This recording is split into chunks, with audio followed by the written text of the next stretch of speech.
Because of historic miseducation and separation and segregation across race and class, we continue to have these battles rooted in sexism, racism, and discrimination.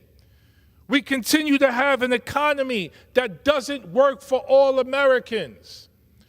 When we invest in education, we invest in shared prosperity from rural America to urban America and everything in between. Imagine a nation where every single child, regardless of learning style, background, race, had access and opportunity to the American dream. When we invest in education, we have better health care, economic, and obviously education outcomes. We deal with the issue of public safety. We deal with the issue of mass shooting. We deal with the issue of mass incarceration. Invest in our children, invest in our schools. Let us stop neglecting this critical area. Thank you so much, Mr. Speaker. Today I rise to discuss my amendment to the Fiscal Year 24 National Defense Authorization Act Rules Amendment number 778. My amendment is very simple. It would reinvest $157 billion from our defense budget into our public education system. Now, many of my colleagues may balk at that number.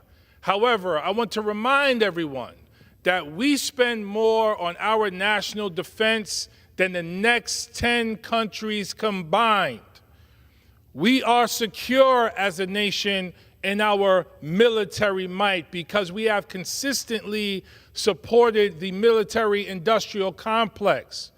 But where we have neglected mightily is another pillar of our democracy, which is our education system and our public school system. As we continue to neglect our public schools, we are harming our most precious and most vulnerable resource, which is our nation's children. Historically, this neglect is well documented, from redlining communities, underfunding public housing, underfunding green spaces, and underfunding schools in historically marginalized communities. Before coming to Congress, I had the pleasure and privilege of working in our public schools for 20 years.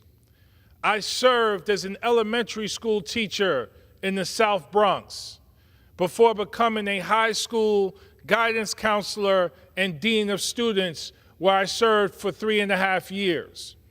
Realizing that our schools weren't doing enough to unlock the unlimited potential of our kids, I wrote a proposal and opened up a public middle school in the Northeast Bronx, where I served for 10.5 years as its principal. And my mission, our mission as a school, was simple. Listen to our students, listen to our families, respond to the community's needs, because that is what is necessary to unlock the magic, magnificence, and brilliance of our kids. And I scoured the earth to find additional grants and resources to bring into our school. And we didn't just invest in traditional curriculum. We invested in the holistic development of our kids. Now, what does that mean? That means we made sure, yes, we focused on language arts. Yes, we focused on mathematics. Yes, we focused on science.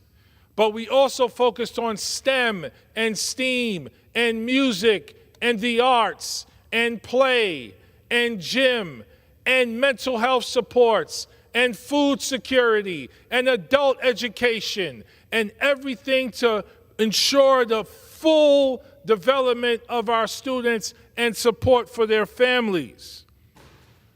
I have to say, Mr. Speaker, to the House chamber and to America, education, I argue, is the #1 national security issue in our country. We need to invest in this space in order to save our democracy and take it to our next level. Thank you so much, Mr. Speaker, and I yield back.